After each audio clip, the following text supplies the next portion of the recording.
hora de saltar a la cancha. Franco Valecillos te trae todas las novedades del deporte rey. Ya comienza Césped Virtual.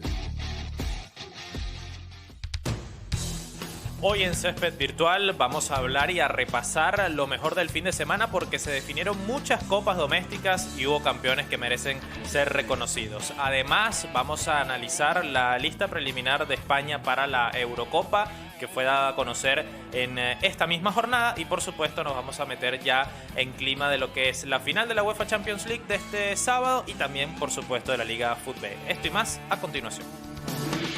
Seguimos con más de Césped Virtual. 2:04 de la tarde, sean todos bienvenidos a una nueva edición de Césped Virtual. Por acá, pxdradio.com, como siempre, listos y preparados para llevarles la mejor hora de información relacionada con el fútbol internacional y también del ámbito local, el nacional. Franco Valecillos, encantado de saludarles nuevamente. Hoy con un programa lleno de información. Se definieron muchos campeones en el fútbol europeo, campeones domésticos, de Copa. También en el fútbol femenino se definió al campeón o a las campeonas de la Women's Champions League, que en este caso fue de color blaugrana. También vamos a hablar un ratito de todo eso y por supuesto estamos en una semana especial porque es el cierre definitivo de lo que es la temporada europea a nivel de clubes con la final de la Champions, que va a ser el próximo sábado, y también por supuesto acá en el ámbito local, como decíamos, con el ojo puesto en esa final del próximo domingo entre Metropolitanos y Carabobo. Vamos a ir hablando un poquito de todo a lo largo de esta hora, no sin antes recordarles que llegamos a ustedes gracias a la dirección general de Juan Colmenares, a la gerencia de Pavel Rodríguez, la producción general de Kilmer Sarmiento y en los controles siempre acompañándome José Oviedo. Sin más que agregar, vamos ya con la primera sección del día. Los mejores jugadores, los equipos más potentes. Repasamos lo más destacado del fútbol internacional.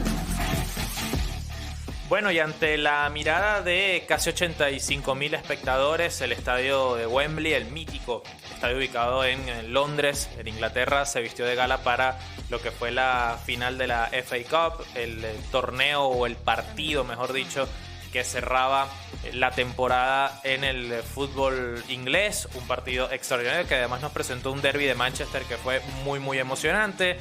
Hace una semana apenas, una semana atrás, el City se había quedado con el campeonato de Premier League en una definición casi fotográfica en ese mano a mano con el Arsenal, que le permitió llevarse por cuarta ocasión consecutiva el título de Premier. Todos los indicadores decían que era el principal favorito para poder llevarse esta FA Cup ante su eterno rival, que no es que tuvo la mejor de las temporadas, pero bueno, en una final pasan muchas cosas y evidentemente desde la previa ya se venía calentando un poquito el asunto. Fue un partido extraordinario que se definió por detalles y vaya que fueron detalles puntuales, porque el equipo de Erik ten Hag, el United, sorprendió a todos porque empezó con mucha energía, eso sí, manteniendo una formación bastante ordenada para poder aguantar por lo menos los primeros pasos y las primeras aproximaciones de un Manchester City que también sacó un 11 con mucho potencial ofensivo. Por ejemplo, en el United, con una formación 4-4-2, jugaron Onana, Wan-Bissaka, Varane, Lisandro Martínez, que fue titular, jugó 73 minutos, y Diogo Dalot, Kobbie Mainoo, el chico, el inglés, que de hecho está en la lista de Southgate para la Eurocopa, 19 años nada más para él, protagonista clave en este partido, ya vamos a ver por qué. Estuvo acompañado por Sofiane Amrabat. Casemiro estuvo lesionado, no pudo ser de la partida. Más adelantados estaban Garnacho, McTominay jugando como una especie de enganche, un futbolista que normalmente es un mediocampista central, Marcus Rashford para ese mano a mano con Kyle Walker y Bruno Fernández como falso 9. No estuvo Højlund desde el inicio, sí vio minutos después en la segunda mitad, pero sorprendió con la formación inicial Ten Hag para tratar de agarrar un poco descolocado al City, que salió con Ortega. Ya se había confirmado desde hace unos cuantos días que Ederson no iba a atajar más en lo que quedaba de temporada. El alemán estuvo ahí bajo palos. Kyle Walker, como lo mencionábamos, John Stones, Nathan Ake y Josko Guardiol estuvieron en el fondo. Rodri Kovacic en la mitad de la cancha. Más adelantados Kevin De Bruyne como enganche. Phil Foden abierto sobre la izquierda y por derecha Bernardo Silva. y como punta de lanza Erling Haaland. Ese fue el 11 del conjunto de Pep Guardiola, que empezó como tenemos costumbre de ver, con mucha posesión de la pelota. De hecho, en el global del partido tuvo la tenencia en un 74%, pero poco pudo servirle para ser determinante y marcar diferencia en este partido, porque de hecho luego de una primera media hora que había sido bastante pareja, independientemente de que un equipo tenía más la pelota que otro, Alejandro Garnacho aprovechó una muy mala sincronización, una mala lectura en defensa por parte del Manchester City, una salida en falso de Stefan Ortega, también una mala entrega atrás de Guardiola, terminó beneficiando a Alejandro Garnacho, que solamente tuvo que empujar la pelota para marcar el primero en la tribuna, precisamente donde estaban localizados prácticamente la gran mayoría de los aficionados del City. Fue un momento de bastante electricidad en ese partido en Wembley. Se abría el marcador, sorpresa para muchos, porque como les mencionaba al inicio, el City era el principal favorito para llevarse este torneo, este partido puntualmente, este mano a mano, pero no sin estar conformes. Luego de otra gran transición en ataque, ya venía avisando el United de que podía hacer daño en velocidad, sobre todo de la mano de Alejandro Garnacho y Marcus Rashford. Aprovechó una nueva jugada, un jugador, diría yo, con un protagonismo clave de Bruno Fernández, sobre todo al momento de ofrecer la asistencia en el borde del área. Bueno, luego de esa gran transición, agarrando mal colocada, mal posicionada la defensa del City, Kobbie Mainoo, como decíamos y lo mencionábamos en el 11 inicial, terminó marcando el gol, el segundo tanto de los Red Devils al minuto 39, era el 0-2 hasta ese momento. Con eso se irían al descanso y cambiaba completamente todo el planteamiento para Pep Guardiola de cara a la segunda mitad. Tenía que hacer ajustes, tenía que buscar el descuento rápido para meterse en partido. De hecho, desde el vamos en el segundo tiempo ingresaron Jeremy Doku y Manuel Akanji por Mateo Kovacic y Nathan Ake, tratando de mover rápido el banquillo. De hecho, al 56, 10 minutos después, Julián Álvarez entró por Kevin De Bruyne, que se fue temprano. No pudo hacer un buen partido tampoco el belga, sorprendentemente, pero no pudo hacer bien el partido. Ya en el 74, por ejemplo, Rasmus Højlund entró por Rashford en el Manchester United. Ya en ese último cuarto de hora, cuando las papas se empiezan a quemar y todavía con el 0-2 en el resultado, era necesario refrescar un poco las piernas, mantener un poco más la posición. Y bueno, así lo fue llevando el United. Sin embargo, al 87, ya cuando estábamos acercándonos al cierre del tiempo reglamentario, Jeremy Doku marcó el 2-1 gracias a una asistencia de Phil Foden. Lo había tomado en la marca Alejandro Garnacho, que obviamente no tiene esa habilidad para el mano a mano en defensa. Y el belga, que entró con mucha electricidad, como es habitual, marcó el 2-1 con un poco de complicidad ahí de André Onana en el arco. Sin embargo, esto se quedó allí, y más allá de que Scott McTominay fue amonestado al 90+5, después Julián Álvarez al 90+7, de que el City lo intentara hasta el final, bueno, se terminó quedando con el triunfo y el título. El equipo de Erik ten Hag ya son 13 trofeos de FA Cup para el conjunto del Manchester United, el segundo máximo ganador de la competición por detrás de Arsenal, y el regreso o la coronación nuevamente del United en una temporada que estaba a punto de quedar en blanco. Como decíamos, no tuvo una muy buena temporada en la Premier.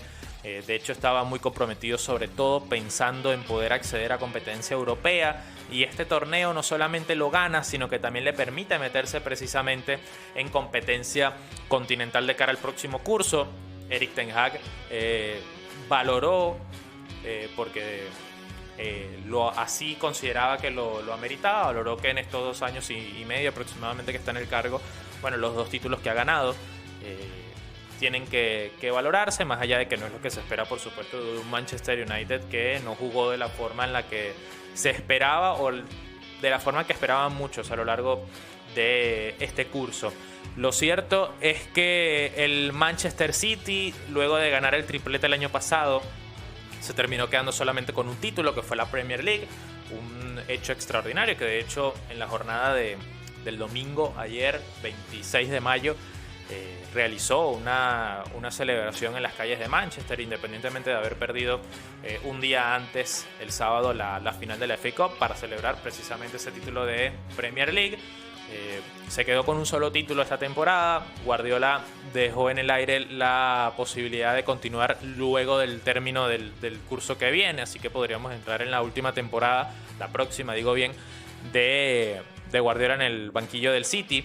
Muchas cosas que resolver, así que esta final marcó el desenlace del fútbol de élite, por así decirlo, del primer nivel del balompié inglés. Después el domingo sí que hubo definición para ver quién era ese último equipo que clasificaba o que ascendía a la Premier, y fue el Southampton, que vuelve a la máxima categoría luego de eliminar en el playoff a Leeds United. ¿Cómo quedó la distribución final para las plazas europeas? Bueno, la Champions League la van a jugar el Manchester City como campeón de la Premier. Luego Arsenal, Liverpool y Aston Villa van a ser los clubes que lo van a seguir en esa ruta de la Liga de Campeones. A la Europa League, como ganador de la FA Cup, va el Manchester United. Así que competencia europea para los Red Devils el año que viene. No es Champions, pero van a estar ahí en Europa compitiendo.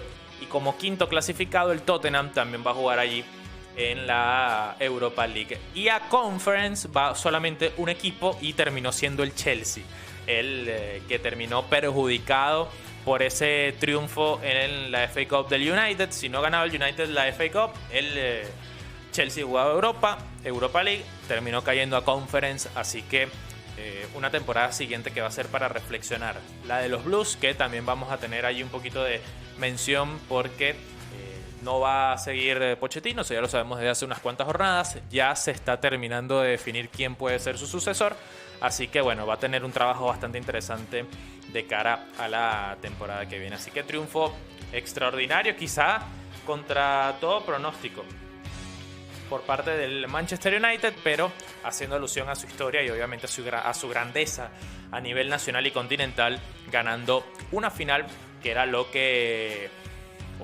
es una de las cosas que mejor ha sabido hacer a lo largo de su trayectoria el equipo de Erik ten Hag, que por cierto, más allá de haber ganado este título, lo que sí no está garantizada es su continuidad. Más allá de haber ganado, de hecho medios ingleses en la previa del partido incluso decían que independientemente de cuál fuese el resultado, Erik ten Hag no iba a seguir como entrenador del primer equipo del United la próxima temporada. Esto es una decisión que tienen que discutir evidentemente en la dirección deportiva, el grupo Ineos, que ahora es el grupo inversor que más acción tiene y que va a tomar puramente las decisiones deportivas. Bueno, ellos van a tener la última palabra, pero bueno, vamos a ver qué se va a definir en los próximos días. Es muy probable que, insisto, independientemente de que hayan ganado la FA Cup, Erik ten Hag no continúe en el banquillo la próxima temporada. Repasada la FA Cup, seguimos hablando de los campeones en las copas domésticas de sus países. Nos vamos a Francia porque el Paris Saint-Germain cerró una temporada muy buena, muy positiva a nivel doméstico, con la consecución de la Copa de Francia en un partido que se disputó en el Decathlon Arena ante el Lyon.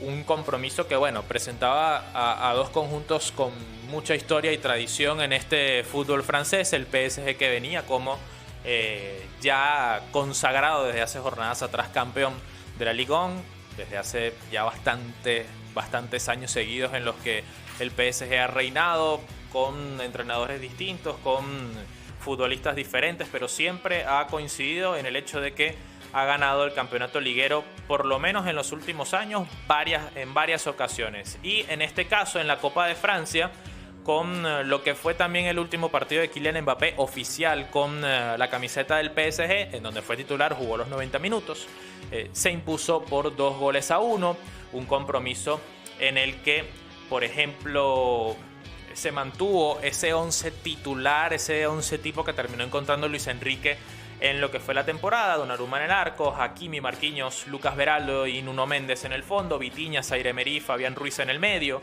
Dembélé, Mbappé y Barcola fueron los tres de arriba. En el Lyon, para completar el cuadro, atajó Perry. En el fondo jugaron Clinton Mata, O'Brien, Chaleta Carr, Tagliafico en la mitad de la cancha, Nemanja Matic, que lo recordamos de esa etapa en el United, Corentin Tolisso, que supo jugar en el Bayern también, es canterano del Lyon, Caqueret también estuvo ahí completando ese tribote en la mitad de la cancha, y en punta Benrahma, Lacazette como capitán y Ryan Cherki fueron los titulares del equipo dirigido por Pierre Sage. Un compromiso que ya al minuto 22 se había abierto con el tanto de Ousmane Dembélé. La asistencia fue de Nuno Méndez, amplió la ventaja al 34 Fabián Ruiz, y con eso se fueron al descanso. No pasó mucho en la segunda mitad, pero sí que descontó el Lyon con un tanto de Jake O'Brien de cabeza, luego de una asistencia de Cherki, y a partir de allí el tanteador no se movió más. Eso sí, el PSG marcó una clara superioridad, 68% de tenencia, 28 tiros totales, 11 de ellos a puerta. El Lyon solamente disparó 2 veces al arco, tuvo un total de tiros de 10, así que bueno, la diferencia obviamente de nivel fue bastante evidente, en lo que, insisto, fue el último partido oficial de Kylian Mbappé con el club parisino. Fue una despedida bastante sentida, recibió el reconocimiento del público ya incluso desde la semana pasada, y el PSG cierra esta temporada con triplete doméstico: campeón de Supercopa, campeón de Copa de Francia y campeón de la Ligue 1 de Francia. En la primera temporada de Luis Enrique también consiguió llegar a las semifinales de la UEFA Champions League, así que pensando en un proyecto a largo plazo, que es lo que está visualizando la dirección deportiva del PSG, bueno, es una primera temporada bastante positiva para el conjunto parisino, más allá de que sigue quedando a deber en lo que respecta al fútbol continental. En la UEFA Champions League vamos a ver la temporada que viene, con los cambios que tenga que hacer, ya con la baja asumida de Kylian Mbappé, que va a jugar en Real Madrid.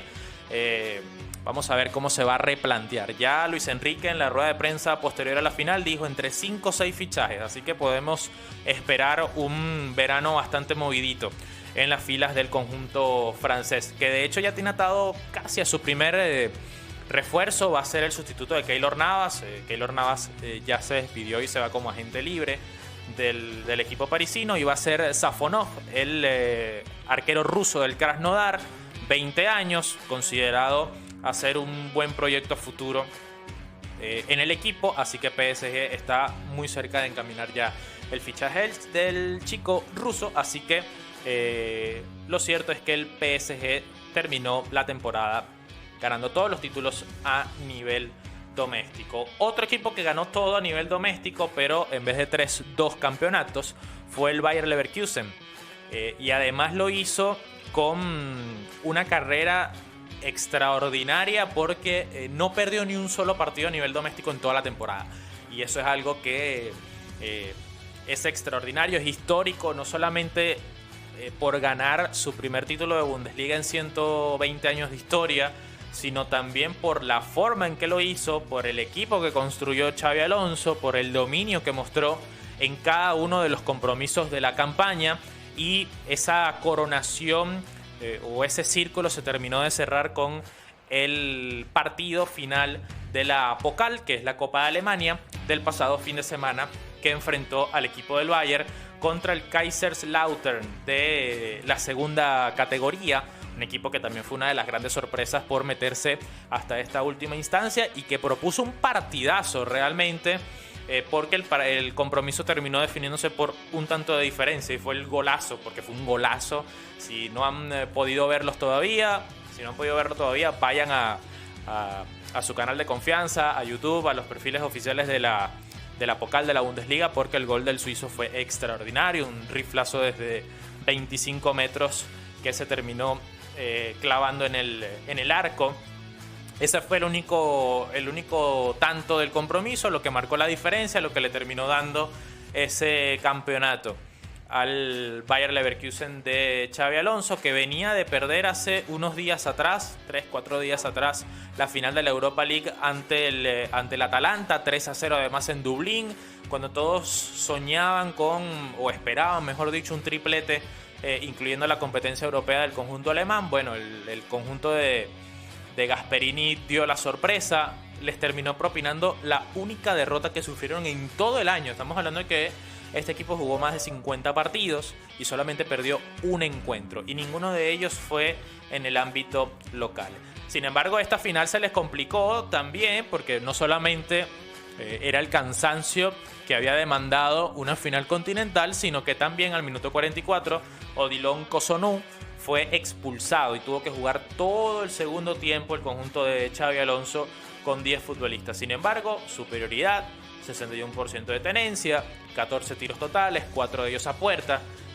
74.322 personas asistieron al Estadio Olímpico de Berlín, que es el escenario habitual para definir la Pokal cada año. Así que con un equipo que tuvo al mencionado Xhaka, a Jonathan Tah, a Florian Wirtz, a Patrick Schick o a Alejandro Grimaldo entre los titulares, entre otros, se terminó quedando con el título de la Pokal, una que había conseguido por última vez en el año 1993. Así que histórico, un doblete realmente espectacular para este equipo histórico, porque va a pasar a los libros de historia de Xabi Alonso, el equipo alemán que no perdió, insistimos, ningún partido en esta temporada y se quedó con el doblete. Un equipo que también se quedó con todo esta temporada fue el Barcelona, pero el equipo femenino del Barça, porque ganaron, no se conformaron con ganar la liga local, la Liga F, ganando casi todos los partidos, superando ampliamente cada uno de sus rivales. También ganaron la Copa de la Reina, ganaron la Supercopa de España y recientemente, este fin de semana, el sábado 25 de mayo, en un partido que se disputó en San Mamés y que además rompió récord porque asistieron cerca de 55.000 personas, estuvo lleno el estadio, terminó ganando su tercera Liga de Campeones femenina tras vencer 2-0 a las reinas de copas, por ponerles un adjetivo, que estamos hablando del Olympique de Lyon. Fue un partido extraordinario que empezó o transcurrió con un 0-0 al término de la primera mitad y fue hasta el minuto 63 en el que Aitana Bonmatí abrió el marcador para el conjunto catalán ante la algarabía del público, que obviamente al jugarse esta final en territorio español tuvo mayoría de presencia de afición blaugrana. Estaba casi todo teñido de azulgrana el estadio del Athletic Club de Bilbao y eso pesó bastante en el partido. La asistencia fue de Mariona Caldentey y al minuto 90+5, ya cuando agonizaba el partido, el juez o la jueza principal del compromiso había dado 8 minutos de reposición, 7-8 minutos de reposición. Al 90+5, al quinto añadido, Alexia Putellas, que había entrado al minuto 90+2, o sea, 3 minutos en cancha nada más. La reina 2 veces ganadora del Balón de Oro, que no ha jugado de titular casi ningún partido esta temporada. Ella volvió de una lesión, tuvo que ir de a poco, pero entró y marcó el segundo tanto, producto de la asistencia de Claudia Pina, que había entrado también al 90+2. Las dos habían entrado 3 minutos antes y se combinaron para marcar el segundo tanto. Y bueno, la explosión, la algarabía fue extraordinaria en San Mamés, ya para certificar el tercer título continental del Barcelona, que está firmando una dinastía tremenda, no solamente a nivel doméstico, sino a nivel europeo, ganándole también a su bestia negra, porque el Olympique de Lyon hace un par de años supo derrotarlas en Turín. No le habían ganado nunca una final al Lyon. Lyon tiene 9 títulos de UEFA Women's Champions League. Es de lejos, son de lejos las máximas ganadoras de la competición y el equipo a vencer casi todos los años. Así que eso también amplía un poquito más el mérito del conjunto de Jonathan Giraldes, que dicho sea de paso dirigió su último compromiso como entrenador del Barça, habiendo ganado 10 títulos. El estratega que va a poner rumbo a los Estados Unidos para dirigir a Washington Spirit. Así que Barcelona, habiendo ganado la final de la UEFA Women's Champions League, fue otro equipo que ganó el pleno de títulos que disputó esta temporada. Este fin de semana, ya para ir cerrando este primer bloque del programa, se jugaron las últimas jornadas de los campeonatos de liga. En España, por ejemplo, ya con Real Madrid campeón, que de hecho terminó con 95 unidades. Fue un partido muy muy especial porque se produjo ya finalmente la despedida del Santiago Bernabéu de Toni Kroos en ese empate entre Real Madrid y Real Betis 0-0, no hubo emociones, no hubo goles, pero sí que hubo un momento bellísimo porque con los hijos incluso entrando a la cancha, con una ovación muy sentida, Toni Kroos terminó despidiéndose como jugador de Real Madrid y como jugador profesional, por lo menos ante la afición de la Casa Blanca, con lágrimas en los ojos. Nunca fue habitual ver emocionarse tanto a Toni Kroos, pero marca el cierre de una etapa de 10 temporadas en el equipo español por parte del centrocampista legendario, además alemán, que podría completar su tremenda trayectoria con un título de UEFA Champions League. Vamos a ver qué va a pasar el sábado. Y también incluso con una Eurocopa, porque va a jugar su último gran torneo, va a ser vistiendo los colores de la selección de Alemania, y va a ser en la Eurocopa, que además se va a jugar en su país. Así que ese fue uno de los momentos claves de esta última jornada de Liga. Entre otros resultados, Osasuna empató 1-1 ante Villarreal, Atlético de Madrid derrotó 2-0 a la Real Sociedad, Almería 6-1 goleó a Cádiz, Athletic Club de Bilbao venció 1-0 a Rayo Vallecano, Mallorca 2, Getafe 1 fue otro de los resultados, empate 2-2 entre Celta y Valencia, Las Palmas y Alavés igualaron 1-1, y en el último partido de Liga de la temporada, el Fútbol Club Barcelona venció 2-1 al Sevilla en el Ramón Sánchez Pizjuán, el que fue además el último partido de Xavi Hernández como entrenador del Barça y el último partido de Quique Sánchez Flores como entrenador del conjunto hispalense. En ese compromiso, gol de Lewandowski al minuto 15, empató Youssef En-Nesyri al 31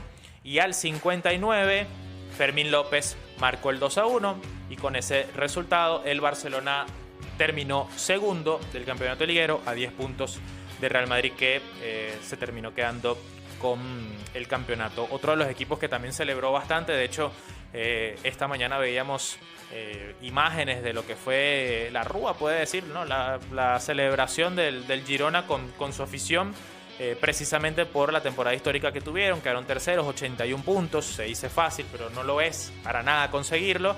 Van a jugar la Liga de Campeones el año que viene, así que otro de los casos históricos y muy emocionantes de esta temporada de Liga. Con esto, son las 2:30 de la tarde, llegamos al cierre del primer bloque del programa. Al regreso, tenemos más noticias que comentar acá en Césped Virtual, así que no se desconecten, escuchemos buena música, también identificaremos la emisora, así que manténganse conectados que ya volvemos con más. Seguimos con más de Césped Virtual.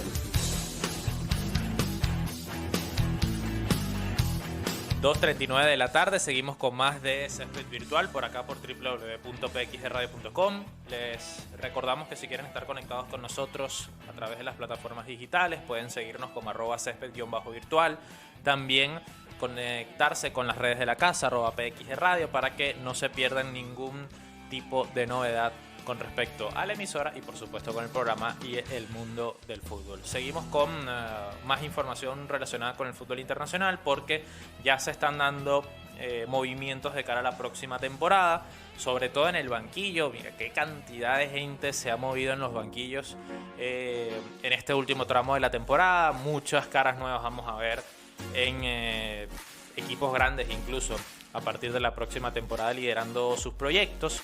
Entre varias de las noticias que se confirmaron o que se han ido desarrollando esta semana, podemos destacar que Vincent Kompany, el ex defensor belga, que de hecho se retiró hace muy poco, va a ser el técnico, el entrenador del Bayern Múnich. Sorprendentemente para muchos, porque es un entrenador muy joven, que de hecho viene de una temporada que no le hace la mejor carta de presentación, porque descendió con el Burnley. Obviamente son condiciones completamente distintas, pero el conjunto del Bayern terminó por apostar por su perfil. Ya sabemos la historia del Bayern, la hemos comentado acá en varias ocasiones durante programas anteriores, que después de muchos rechazos, de muchos perfiles de entrenadores que ellos querían, bueno, terminaron accediendo a contactar a Kompany. Les gustó el perfil, un entrenador joven con buena capacidad para dialogar con los jugadores, y va a ser entonces el elegido para dirigir el proyecto bávaro a partir de la próxima temporada. Eso sí, el Bayern va a tener que pagarle al Burnley una compensación de 12 millones de euros para liberar al belga. Muy probablemente firmará por un par de temporadas, o es lo que se tiene previsto según medios europeos, un par de temporadas con opción otra más, y va a ser el encargado de dirigir el proyecto del conjunto alemán, que buscará volver a ganar el título de Bundesliga tras perderlo esta temporada con el Bayer Leverkusen. Todavía no se sabe cuándo se va a hacer oficial, pero lo cierto es que está allí en cuestión. Algo reciente que se acaba de confirmar es que Sergio Conceição ha tomado la decisión de irse del Porto, activando su cláusula de salida que estaba establecida en su contrato.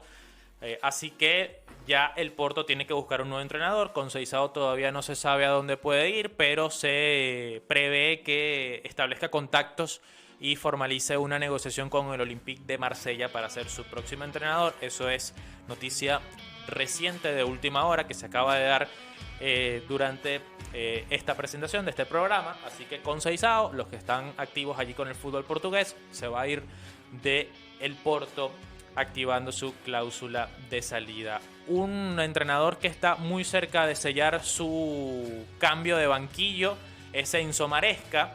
Para quien no sepan, Enzo Maresca, además de haber sido exfutbolista, fue el entrenador que dirigió al Leicester City en esta temporada que acaba de terminar de la Championship.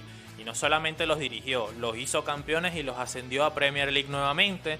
Tan solo un año después de haberse consumado su descenso, solamente duraron un periodo, una temporada en segunda división, ahora, bueno, en segunda división, en Championship, y ahora están de vuelta en la Premier. Esto gracias a la gestión de Enzo Maresca, que hace 2 temporadas había sido el asistente de Pep Guardiola en el City, bebió mucho de esa forma de trabajar del técnico catalán, lo puso en práctica como entrenador principal del Leicester y sacó 97 puntos en un torneo tan complejo como la Championship. Así que con ese logro, con ese ascenso, resulta que no se va a mantener en el cargo en esta vuelta a la Premier de los zorros, sino que va a ser técnico del Chelsea ahora, a falta de confirmación oficial, obviamente. Maresca va a ser el nuevo entrenador del Chelsea que despidió a Mauricio Pochettino, que ya se sabía que no iba a continuar, y se están terminando de ajustar los detalles para que el Chelsea también tenga que pagar una compensación que aproximadamente va a ser de 10 millones de euros al Leicester para poder apuntar a Maresca como su nuevo entrenador. Es otro de los cambios que se avecinan por allí a nivel de banquillo. Y siguiendo esta misma línea, ya se tiene previsto que el día de mañana, este martes, Hans-Dieter Flick, aterriza en Barcelona para terminar de formalizar y firmar su contrato como nuevo estratega del Fútbol Club Barcelona. Se espera que el anuncio sea o mañana mismo o a más tardar el miércoles, dependiendo de qué tanto tarden los procesos. Pero el entrenador alemán va a ser el nuevo técnico del Barcelona a partir de la temporada que viene. Contrato hasta junio de 2026, según lo reportado recientemente. Otras de las informaciones que son importantes destacar a esta hora es que Unai Emery ya firmó su renovación por 5 temporadas con el Aston Villa hasta junio de 2029.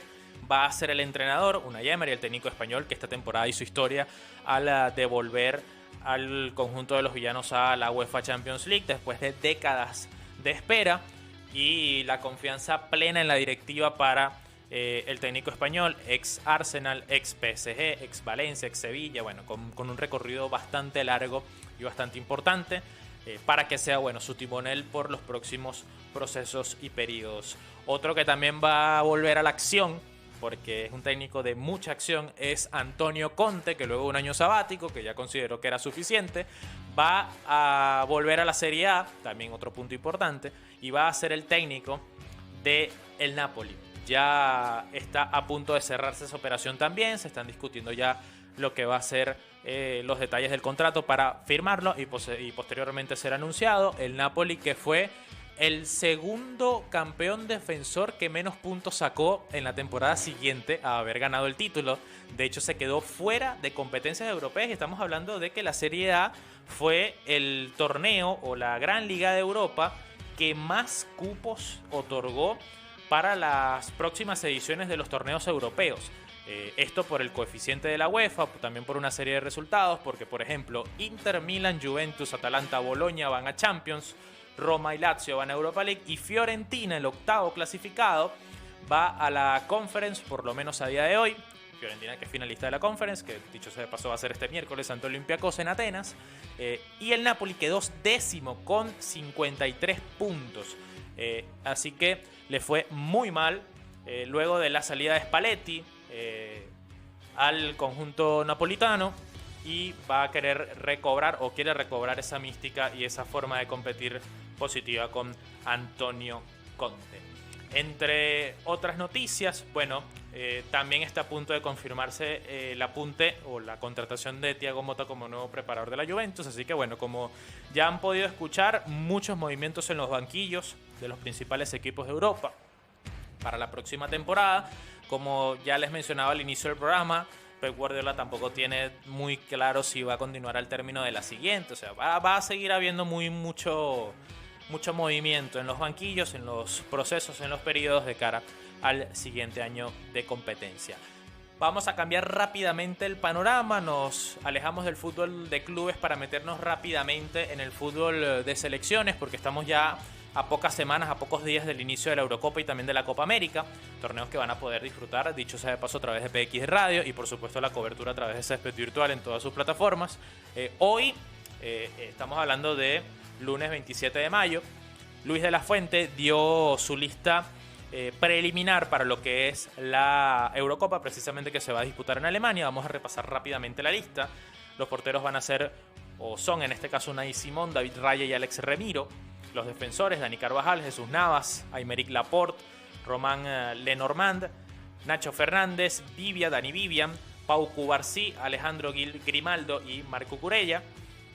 Los centrocampistas son Rodrigo, Martín Zubimendi, Fabián Ruiz, Miquel Merino, Marcos Llorente, Pedri, Alex García, que está también allí a punto de formalizar su traspaso al Bayer Leverkusen, Alex Baena y Fermín López. Y los delanteros van a ser Álvaro Morata, José Lumato, Mikel Oyarzábal, Dani Olmo, Ferran Torres, Nicolás Williams, Lamine Yamal y a Josep Pérez. De esos 30, por lo menos 4 tienen que salir de la convocatoria, así que todavía le queda trabajo a Luis de la Fuente, que dejó afuera a futbolistas como Lucas Vázquez, que de hecho hizo armó una polémica por ahí en Twitter con un tweet, bueno, en Twitter, en X, con un mensaje, unos emojis, mejor dicho, que soltó ahí el lateral del Real Madrid, aunque él mismo se encargó de aclarar que había sido desafortunado y que no tenía nada que ver con la lista de la Fuente y su no inclusión en la misma.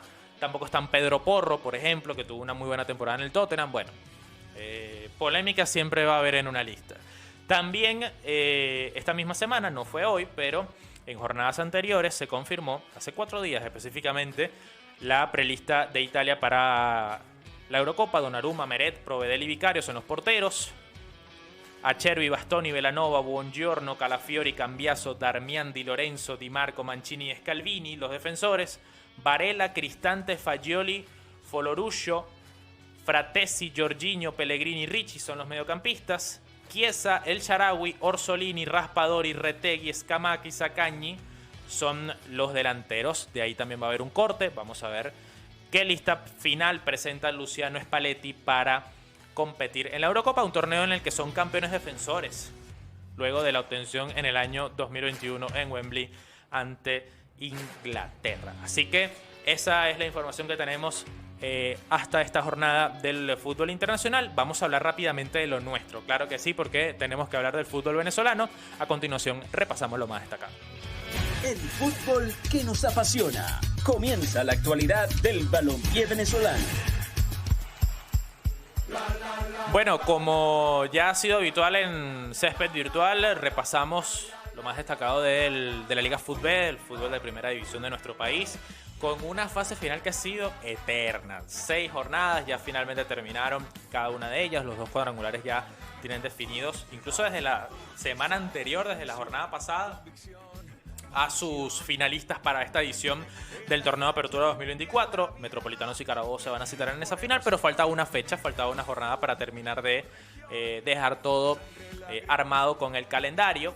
El sábado 25 de mayo, en marcó el grupo A. Inter de Barinas empató 2-2 ante Metropolitanos.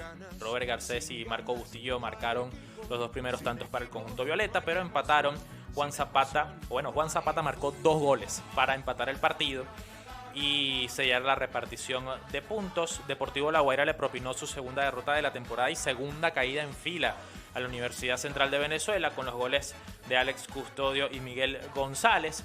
Ese grupo terminó con Metropolitanos como finalista con 14 unidades obtenidas sin perder ninguno de los 6 partidos, 4 victorias, 2 empates. Deportivo La Guaira finalizó segundo con 9 puntos, 3 victorias y 3 derrotas sin empates. Universidad Central terminó con 2 victorias, 2 empates y 2 derrotas, 8 puntos. Y en el fondo, Inter de Barinas, que no pudo ganar ninguno de sus 6 compromisos, de los cuales 4 de ellos los perdió, solamente sumó 2 unidades. Ayer, domingo, el grupo B terminó por definir su panorama. Angostura venció 2-1 en el Ricardo Tulio Maya a la Academia Puerto Cabello. Más allá de que Federico Bravo había adelantado vía penal al minuto 30 al equipo de Noel San Vicente, pero al 45 Andrés Ferreras marcó el empate y al 64 Aldri Contreras marcó el 2-1. Y en el segundo turno, Portuguesa derrotó 2-1 a Carabobo. Carabobo, otro de los finalistas, con goles de Cristian Ramírez y Darwin Carrero. Había descontado Héctor Lescano. Carabobo que rotó pensando en lo que va a ser esa final del próximo domingo. Ese grupo terminó con Carabobo como primera de grupo, 11 unidades, 3 victorias, 2 empates y 1 derrota, la de ayer. Portuguesa segunda, 8 puntos, 2 y 2, ahí equilibrio perfecto. Academia Puerto Cabello, 1 victoria, 3 empates y 2 derrotas, uno de los equipos que se terminó cayendo en el tramo final del campeonato, que se esperaba mucho más de ellos, 6 puntos, y la misma cantidad de unidades, con el mismo récord incluso, pero con peor diferencial de goles, Angostura, que terminó cuarto en ese grupo, en ese cuadrangular.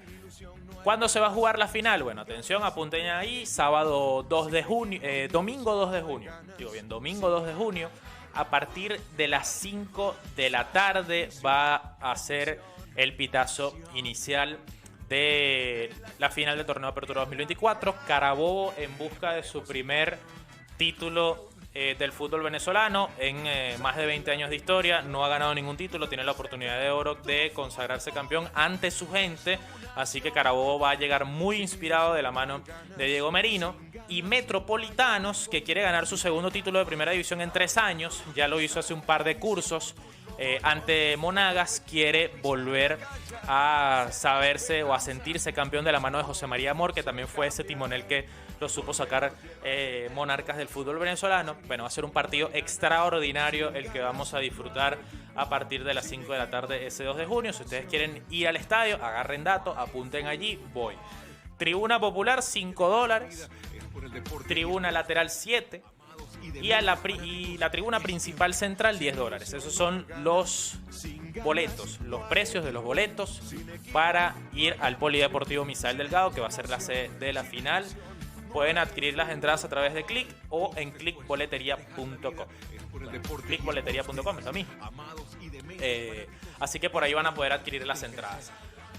Dicho eso, a la espera de lo que va a ser el cierre del torneo de apertura de la Liga Fútbol. Bueno, ha sido un torneo larguísimo, pero que va a tener una definición por todo lo alto, así que con todo por definirse y todo por escribirse para conocer a un nuevo monarca de nuestro fútbol internacional. Lo que sí es una realidad y lo que sí va a pasar a partir de este momento es que nuestra edición de Césped Virtual llega a su fin, agradeciéndoles por supuesto por la sintonía que nos dieron un lunes más, y con la expectativa de lo que va a ser este fin de semana, o toda esta semana en realidad, porque el miércoles hay final de Conference, se van a seguir configurando detalles para lo que van a ser la Eurocopa y la Copa América, final de Champions el sábado, 3 de la tarde, la final de la Liga Fútbol, muchas cosas, mucha acción en el mundo del balompié que vamos a seguir repasando, por supuesto, a través de Césped Virtual. A nombre de todo el equipo técnico de producción,